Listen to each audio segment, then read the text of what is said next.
Tsy voatery hiazakazaka ny fanendrena ireo mpikambana handrafitra governemanta ary tsy misy lalàna na teksta miteny hoe tsy maintsy atsangana maika ny governemanta. Fa marobe ny zavatra dinihina sy alamina ao anatiny ka aleo avela malalaka ho tony tsara ny filoha Andry Rajoelina sy ny praiminisitra amin'izay fananganana governemanta izay, hoy ny hafatry ny vitanina tsy iza moa izany fa Tokely Justin. Azadeo aloha ny miaboneny sainantsika ary tompoko vavy sy tompoko lahy mialohan'ny herisoantsika amin'ny zavamisy sy mialohan'ny hiresantsika ireo rehetra izay tokony ho resahana ndeha ary ataontsika izany fanaovana abonnement izany. Dao ary tompoko lahy, dao ary tompoko vavy.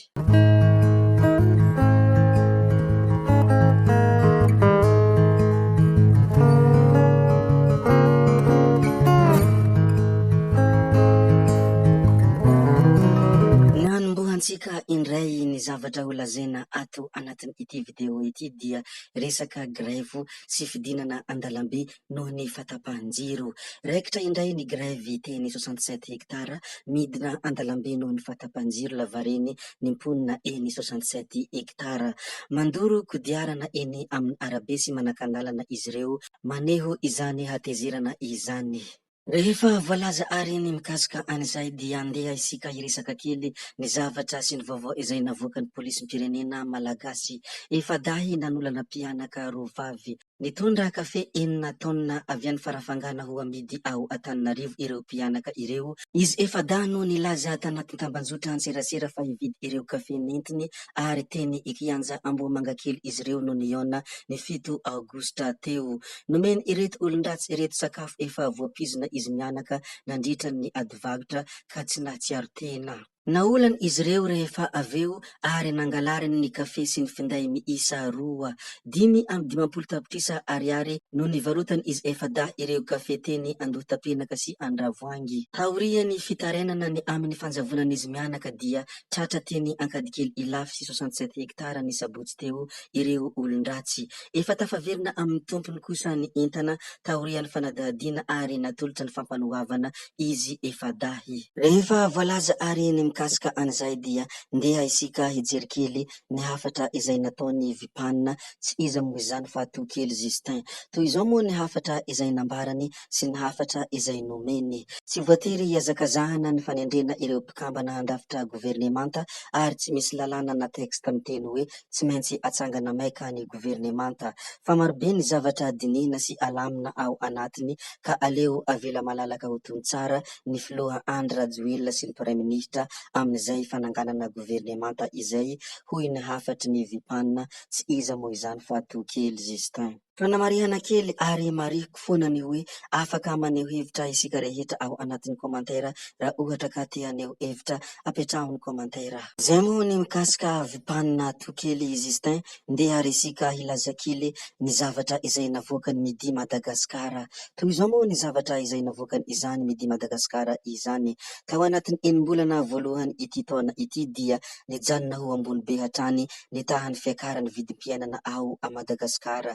7,2 isanjato izany tamin'ny volana Jona raha toa ka 7,3 isanjato sy 7,4 isanjato tamin'ireo volana teo alohany. Niakatra 5 isanjato ny vidim-bary izay tsy nidina araka ny nantenena nandritra ny fotoam-pamokarany.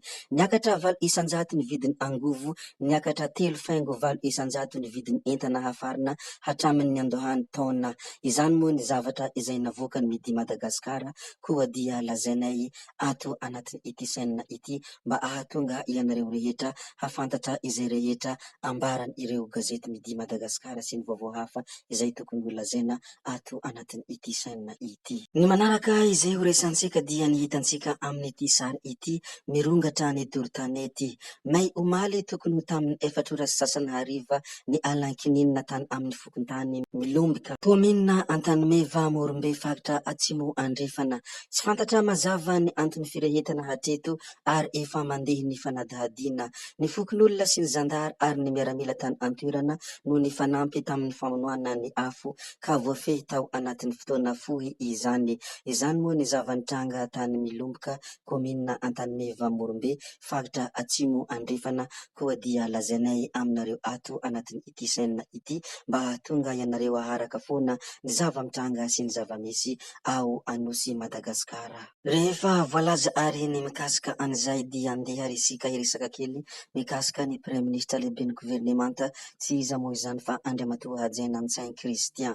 Fitsidihana nataony Masevo any Royaume-Uni no hiresantsika androany. Lapan'ny mahazo arivo 17 Aogositra 2024 nitsidika tamin'ny fifanajana sy nanao veloma ny premier ministra lehibe ny governemanta Jean Christian androany tolakandro ny ambasador'ny Royaume-Uni Andriamatoa David William Masle rehefa navita fimpitoam-piasany nandritra ny 3 taona tao Madagasikara. Nanao jeritodika momba ny fiaraha-miasa izy ireo nandritra ny izany fihaonana izany ary hita fa nahitam-pahombiazana ny ezaka natao ka isan'izany ny sehatry ny fanabeazam-pirenena, ny fandrindram-piterahana, ny fikajiana ny tontolo iainana sy ny fiatrehana ny fiovaovan'ny toetrandro ary teo amin'ny fanamafisana orona bebe kokoa ny fifandraisan'ny firenena roa tonta indrindra ny lafiny ara-barotra. Nankasitrahany premier ministra ny fiaraha-miasa tamin'ny Andriamatoa David Hasle ary mbola nirarian'ny tohizany sy velaran'ny fifandraisana amin'ny sehatra maro eo amin'ny Madagasikara sy Royaume-Uni. Zay moa ny teny raha toa ka fitipitiana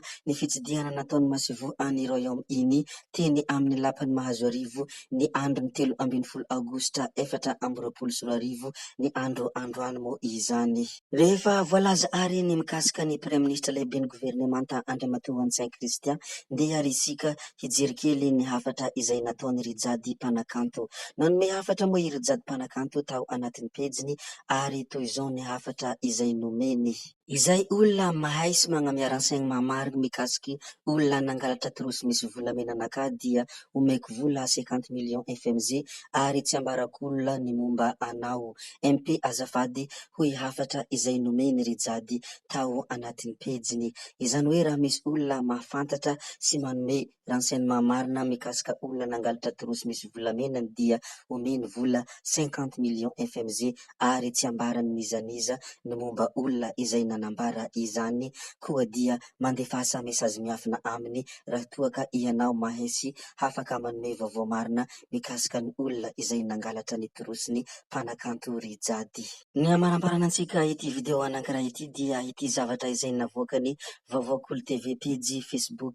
Toy izao moa ny zavatra izay navoakany: Tsararano ambany Mahajanga voalohany sady natsatra tamin'ny asany Iheritina Malala-Pierre sy fokotany ao Tsararano ambany komina Ambonivohitra Mahajanga distriktin'ny Mahajanga voalohany no sady namoahana didy tsy afaka milatsaka ho fidiana sy fokotany ihany koa amin'ny fifidiana manaraka araka ny taratasy avy amin'ny prefeny Mahajanga. Izany moa ny zavatra izay navoakany pejy mitondra anarana hoe Vaovaokely TV koa dia lazainay ato anatin'ny ity chaîne ity. Zay koa moa ny namarana ny video antsika ary tompoko vavy sy tompoko lahy koa dia ankasitrahana ianareo navitanay haino hatramin'ny farany ary mbola entanina ianareo ny mbola hanaraka ny video manaraka izay alatsakay ato. Zay fa tsy ataony alavan'ny resaka metrabeloma izahay ody izahay sao dia fa ianareo kosa mazotoa amin'ny zavatra rehetra izay atao veloma vetivety fa tsy hoe veloma mandrakizay amin'ny manaraka indray eo.